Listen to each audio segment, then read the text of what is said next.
Assalamualaikum warahmatullahi wabarakatuh. Hamdan syukran lillah amma ba'd. Sahabat Nusa Plural yang saya hormati dan saya banggakan. Semakin kesini semakin lucu saya lihat Refly Harun ya. Semakin kesini semakin kesana. Refly Harun. Kok bisa-bisanya gelar profesor katanya ya, itu bisa dikendalikan oleh manusia yang sekolahnya sampai kelas 5 SD. Dan bisa dikendalikan oleh orang yang sama sekali tidak mengenyam bangku perkuliahan. Profesor bisa terkecoh oleh mereka berdua. Agak aneh saya. Serius, makanya layak untuk dipertanyakan kehormatan gelarnya sama enggak dengan kehormatan cara berpikirnya. Tuh.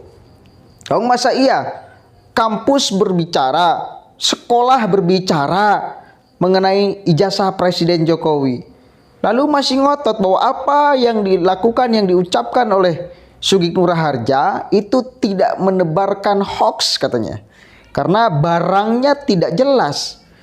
Dan ketika Sugeng Harja serta Bang Tri dituntut maksimal 10 tahun, ini nggak masuk akal. What? Aduh, kita lihat dulu nih statementnya. Nanti kita akan coba kupas di mana letak kesalahan berpikir Refly Harun. Kita baca sama-sama ya. Kewajiban profetik umat manusia, walaupun dia bukan nabi, tapi kewajiban kenabian ini perlu dijalankan, yaitu menyerukan kebaikan dan mencegah kemungkaran sedapat mungkin. Misalnya salah satunya adalah, kita dalamkan dulu ya, ini jangan-jangan belum oke, sudah ya. Salah satunya adalah sobat era sekalian mengenai tuntutan yang diberikan kepada Gus Nur dan Bambang Tri.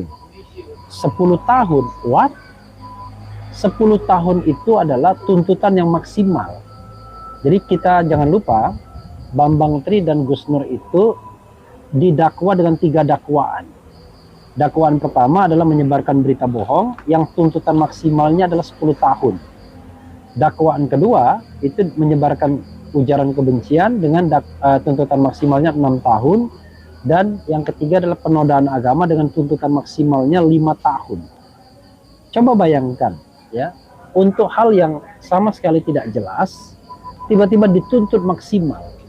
Padahal kita tahu bahwa selama proses persidangan tidak ada dasar untuk mengatakan bahwa baik Gus Nur maupun Bambang Tri telah menyebarkan berita bohong atau hoax yang terkait dengan ijazah Presiden Jokowi. Karena Bambang Tri membuat buku investigasi dan Gus Nur mengundang dia ke podcast dia dalam rangka untuk meyakinkan, maka dibuatlah mubahalah atau sumpah. Dalam Islam ada. Bagaimana kita mengatakan ini hoax sementara versi yang tidak hoaxnya kita tidak pernah dapatkan? Dan ini terlalu berlebihan sobat era sekalian sampai dituntut maksimal. Oke. Refly membaca nggak? Tahu nggak alasan JPU menuntut Sugeng Harja dan Bang Tri 10 tahun? Tahu nggak alasannya? Karena kedua orang ini adalah residivis. Sudah berulang-ulang kemudian masuk penjara. Sugeng Harja udah berapa kali tuh dia masuk penjara. Dan gebleknya dan sialnya, ketika dia masuk penjara, dia dihukum. Dia tidak menyadari bahwa itu adalah kesalahan. Bahkan menganggap bahwa itu adalah kebenaran. Itu berbahaya loh. Ketika sebuah kesalahan lalu dianggap sebagai sebuah kebenaran, itu berbahaya. Ya. Bahkan baru-baru ini Sugeng Harja menganggap bahwa ketika dia di penjara itu sama halnya dengan Hadratus Kiai Haji Hasyim Asy'ari di penjara, sama dengan Imam Abu Hanifah, sama dengan Imam Syafi'i yang di penjaranya karena menegakkan kebenaran. Kan geblek. Jelas-jelas dulu memfitnah NU, menghina NU. Sekarang jeragam membuat hoax tentang ijazah. Itu jelas-jelas hoax lah. Masa kita mau percaya sama orang yang gak pernah sekolah sih? Yang baru lulus kelas 5 SD dibanding kampus UGM, Mikir dong sampai sana, masa kelas profesor nggak bisa mikir terhormat ke arah sana? Lalu si Bang Tri, kita tahu kan sama-sama, kemarin itu para pengacaranya semua dipecat oleh si Bang. Kenapa? Karena katanya susah, tidak bisa menghadirkan para saksi. Artinya buku yang katanya hasil investigasi itu ya, ternyata itu imajinasi. Karena faktanya si Bang Tri itu tidak bisa menghadirkan para saksi. Artinya kan imajinasi itu, bukan investigasi. Kalau hasil investigasi, maka para pengacaranya sangat akan gampang menghadirkan data-data, saksi-saksi segala macam untuk memperkuat. Ini kan enggak, malah ribut antara pengacara si Bang Tri dengan si Bang Trinya. Kenapa? Karena katanya pengacara tidak bisa menghadirkan para saksi. Coba bayangkan, itu jelas loh diucapkan oleh para pengacaranya kemarin. Makanya dipecat semua sama Bang Tri. Masa tidak membaca ke arah sana si Repli? Masa tidak tahu perkembangannya bahwa si Bang Tri dipecat, memecat semua para pengacaranya? Lalu kemudian urusan tuntutan 10 tahun. Itu alasan JPU. Dan memang ada hukuman maksimal. Boleh gitu loh. Digunakan ini hukuman maksimal. Salah satunya kepada orang residivis yang berulang-ulang masuk penjara. Saya kira layak sekali kemudian tuntutan ini diberlakukan kepada orang yang selalu berbuat kesalahan dan dia tidak menyadari kesalahannya. Coba Sugeng Nuraja malam isu-isu kan dari kemarin. Dia ngomongnya tunggu di pengadilan akhirat, tunggu di pengadilan Allah. Itu jurus terakhir tuh. Kalaupun Anda tidak ngomong seperti itu, pengadilan Allah pasti akan datang. Gak perlu kemudian Anda keluar-keluar seperti itu. Hak itu namanya pengadilan Allah tuh. Gak perlu Anda berbicara kayak gitu. Itu jurus terakhir Sugi, supaya tetap mendapatkan legitimasi dari masyarakat bahwa apa yang dilakukannya adalah kebenaran. Karena sudah sangat abstrak, sudah sangat tidak bisa mengeluarkan dalil di dunia, maka dia pergi ke akhirat. Ngapain ngomong tentang pengadilan Allah? Anda tidak berucap itu pun pengadilan Allah pasti akan datang dan semuanya pasti akan diadili. Santai aja. Ya, nggak perlu Anda ngomong kayak gitu seolah-olah Anda emang bisa intervensi. Mulut itu semua dikunci kan nanti di pengadilan Allah pada mahsyar. Yang bicara itu tangan, yang berbicara itu kaki, yang berbicara itu telinga. Gitu. Jadi nggak usah keluar-keluar.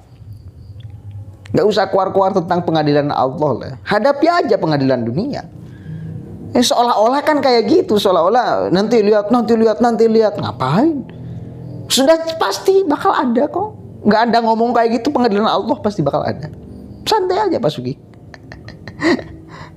Yang jelas Anda harus menghadapi pengadilan dunia dulu karena Anda sedang diadili.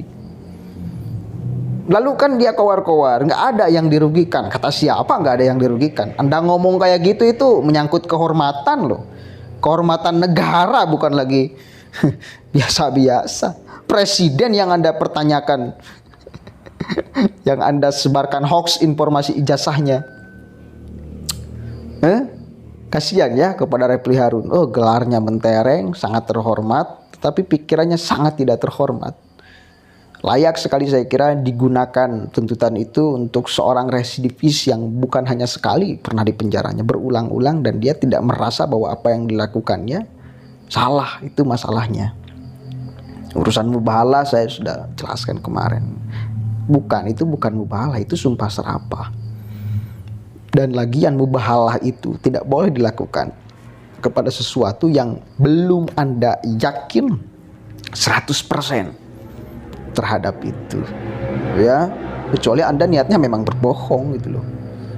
Dan lagian memang batal lagi mubahalahnya. Itu bukan mubahalah, itu sumpah serapah sekali lagi. Apa yang selalu diucapkan oleh Sugi itu.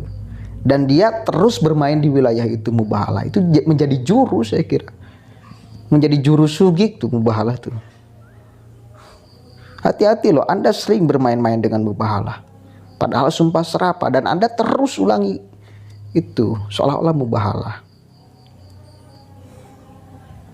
Satu kali lagi, mubahalah itu bagi Sugi itu jurus.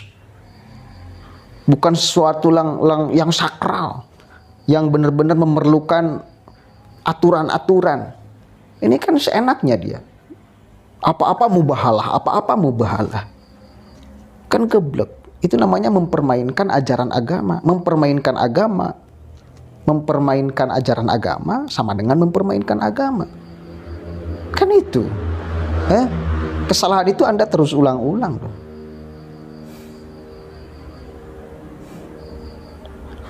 Gitu ya. Mudah-mudahan ada manfaatnya, dan mari kita berdoa sama-sama, mudah-mudahan Bapak Repli Harun yang kita hormati sama-sama kembali kepada jalan yang benar kalau masih bisa. Kalau enggak ya silakan aja berjalan sesuai yang Anda inginkan. Pasti masyarakat responnya akan tertawa. Oh seperti ini ya gelar profesor itu cara berpikirnya. Gelarnya yang terhormat. Cara berpikirnya susah untuk kita hormati. Assalamualaikum warahmatullahi wabarakatuh.